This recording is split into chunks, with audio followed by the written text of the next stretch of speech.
स्वागत है, अभिनंदन है ज्ञानकुंज क्लासेस में। मैं हूं के और आज की जो अपनी क्लास रहेगी, आज का चैप्टर रहेगा वो रहेगा वृद्धि और विकास के बारे में। वृद्धि और विकास का अध्ययन करेंगे। क्या वास्तव में वृद्धि और विकास जो है वो अलग अलग होते हैं?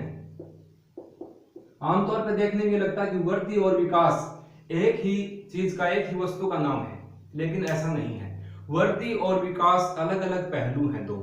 अब देखो, किसी भी बालक के विकास में जो परिवर्तन होते हैं उनमें, उसके आकार में, उसकी लंबाई में, उसके भार में जो भी परिवर्तन आता है वो क्या कहलाता है? वृद्धि कहलाता है। अर्थात ऐसे जैविक परिवर्तन जिनका निरीक्षण किया जा सके, जिनको मापा या तोला जा सके, वो क्या होता है? वृद्धि होती है। अब अगर विकास की बात करें, विकास को सिर्फ महसूस किया जा सकता है, जबकि वृद्धि जो है वो दिखाई देती है। अब एग्जाम्पल के लिए, जैसे कोई बालक है, वो लंबाई में बढ़ता है या उसकी हड्डियां मजबूत होती हैं, तो ये क्या होता है? वृद्धि। और इन हड्डियों के मजबूत होने से उसके जो आकार में, उसके स्वरूप में जो परिवर्तन आ रहा है वो विकास को दर्शाता है, वो होता है विकास। तो इस प्रकार से वृद्धि और विकास दोनों अलग अलग पहलू हैं और एक सारणी के माध्यम से इसको समझेंगे। यानी वृद्धि की बात करें तो वृद्धि है, इसी को ही अभिवृद्धि भी कहते हैं। अभिवृद्धि या विवृद्धि या वर्धन, ये है वृद्धि। अब इसको मैं थोड़ा लिख देता हूं कि किस प्रकार से इसकी परिभाषा बनेगी। देखो, किसी भी बालक के शारीरिक विकास के कारण, ये शारीरिक विकास के कारण उसके लंबाई, भार इत्यादि में परिवर्तन आता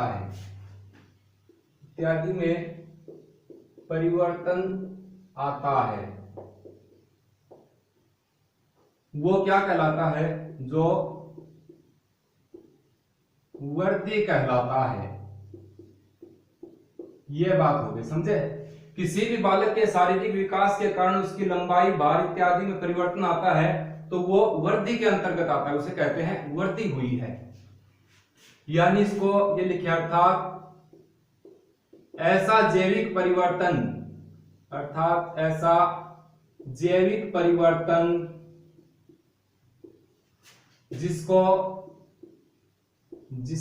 जिसका निरीक्षण किया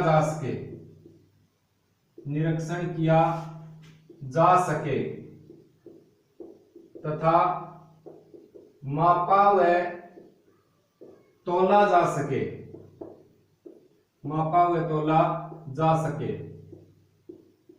क्या कहलाता है? वृद्धि कहलाता है। ये भी वृद्धि कहलाता है। इसको एक बार आराम से समझो दोनों इसको वाक्यों को। किसी भी बालक के शारीरिक विकास के कारण उसकी लंबाई, भार इत्यादि में, आकार इत्यादि में परिवर्तन आता है तो वो क्या कहलाता है? वृद्धि कहलाता है। अर्थात ऐसा जैविक परिवर्तन जिसका निरीक्षण किया जा सके, जिसे मापा व तोला जा सके, वो क्या कहलाता है? वृद्धि कहलाता है। अब देखो, श्रीमती अरलोक हैं, उनकी एक परिभाषा भी है कि विकास जो है वो गुणात्मक होता है और वृद्धि जो है वो मात्रात्मक होती है। जिसको मापा या तोला जा सके ना, वो क्या कहलाएगी? वृद्धि कहलाएगी। अब इसको मिटा करके मैं आपको एक चित्र के माध्यम से इस बात को समझाने का प्रयास करता हूं, किस प्रकार से वृद्धि और विकास जो है वो दो भिन्न पहलू को दर्शा रहे हैं। यहां पर एक मैं एग्जाम्पल के लिए आपको एक चित्र बना करके समझा देते हैं। जैसे ये कोई बालक है, जैसे ये मान लो ये कोई बालक है, जैसा भी बनेगा, इसको समझने के पश्चात अपने थोड़ा ठीक से समझ में आ जाएगी बात। ये कोई बालक है, अब इसके भार में, इसके आकार में जो परिवर्तन होगा उसको मैं इस चित्र के माध्यम से आपको एक बार समझाने का प्रयास करूंगा। जैसे ये कोई बालक हो गया अपने, जैसा बनेगा एग्जाम्पल के लिए समझने के लिए कर रहे हैं एक बार। ये कोई बालक है, अब क्या करेंगे, ये क्या है इसकी, मान लो ये यहां से लेकर के ये लंबाई, माना कि इसकी लंबाई 6 फीट हो गई, लंबाई कितनी है 6 फीट। अब ये कहेंगे ये कितना लंबा है, तो क्या कहेंगे 6 फीट है, तो क्या है ये फीट वाला जो लंबाई क्या दर्शा रही है, ये वर्दी को दर्शाती है कितना लंबा है। अब वजन की बात करें तो इसमें जैसे वजन आया कि 65 kg वजन है इस लड़के में, यानी कि इसके भार को दर्शा रहा है, ये वर्दी को दर्शा रहा है या विकास को, जिसको मापा या तोला जा सकता है। इसको तोला तो कितना 65 किलो का है, 65 kg का हो गया, तो यानी कि तोला जा सकता है, तो ये किस बात को दर्शाएगा, ये वर्दी को दर्शा रहा है। इसके आकार की बात करें, इसकी मान लो चौड़ाई की बात करते हैं, जैसे 82 85 चिन्ह हो गया इनका, ये हो गया, यानी इसको भी मापा गया है, तो ये भी क्या दर्शा रहा है, आकार इसका वर्दी को दर्शा रहा है। अब कहने का मतलब ये है कि गुरुजी विकास क्या निकालना, तो या भी वर्दी होगी, लंबाई आड़ी 65 किलो वजन तोले वो भी वर्दी हो गई, ये अगर चौड़ाई नापी तो ये भी वर्दी हो गई, तो विकास किसको कहेंगे, विकास किसको कहेंगे, विकास इस बात को कहेंगे अगर इसी लड़के को यह कहा जाए कि यह तो बहुत ही हष्ट-पुष्ट है और समझदार है, यानी पूरे गुण आ गए ना इसके साथ, इसको कहेंगे विकास। विकास जो हो वो सिर्फ महसूस हो रहा है हमें, हाँ कि लंबा है, चौड़ाई ज्यादा है, भारी भी है शरीर से, इसको एक साथ ही कहेंगे तो काफी हष्ट-पुष्ट है, तो क्या हो गया, ये सब जो है विकास को दर्शा रहा है, और जिसको मापा तोला जा सकता है ना, ये सभी वर्दी की ओर संकेत करते हैं। मैंने आपको एक बात और भी बताई थी कि बालक की हड्डियां आकार में बढ़ती हैं, ये जैसे मांसपेशियां ये आकार में बढ़ी यहां तक, तो ये किसको दर्शा रही है, आकार में बढ़ेंगी, ये दर्शा रही है वर्दी को। और इन हड्डियों के बढ़ने से इसके पूरे स्वरूप में जो भी परिवर्तन आता जा रहा है, हड्डियों के कड़ी होने से, हड्डियों के बढ़ने से इसके स्वरूप में जो परिवर्तन आया है, पूरे स्वरूप में, ढांचे में, वो विकास को दर्शाता है, वो होता है विकास। समझ गए, विकास जो है वो मनोजैविक होता है, मनोजैविक भी होता है, और ये क्या होती है वर्दी, ये जैविक होती है। तो इस चित्र के माध्यम से अपने समझ जाएंगे विकास और वर्दी।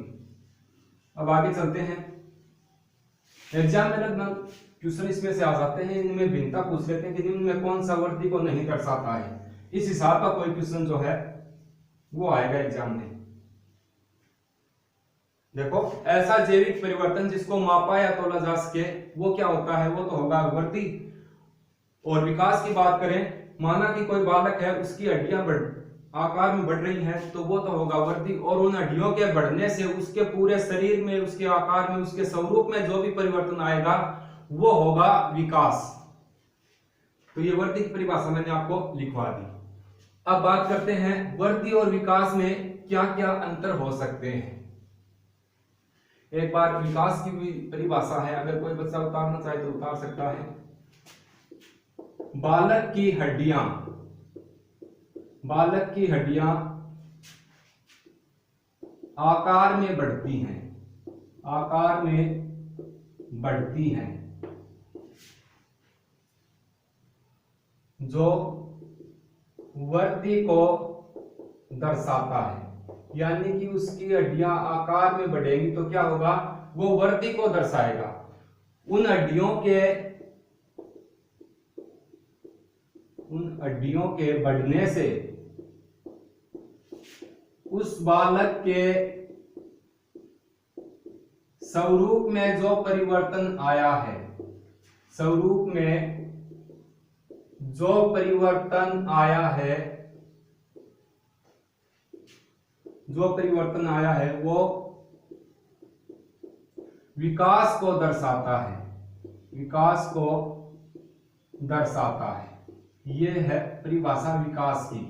यानी एक बालक है, उसकी हड्डियां आकार में बढ़ रही हैं, हड्डियां बढ़ रही हैं तो वो तो है वर्दी, और उन हड्डियों के बढ़ने से उसके स्वरूप में जो परिवर्तन आएगा वो क्या होगा, वो होगा विकास। तो ये बात है इसके बारे में। अब वर्दी और विकास की एक सारणी बना करके मैं आप लोगों को इसमें जो अंतर है उसको समझने का प्रयास करेंगे, एक बार अच्छे से समझना, और 3-4 डेफिनेशन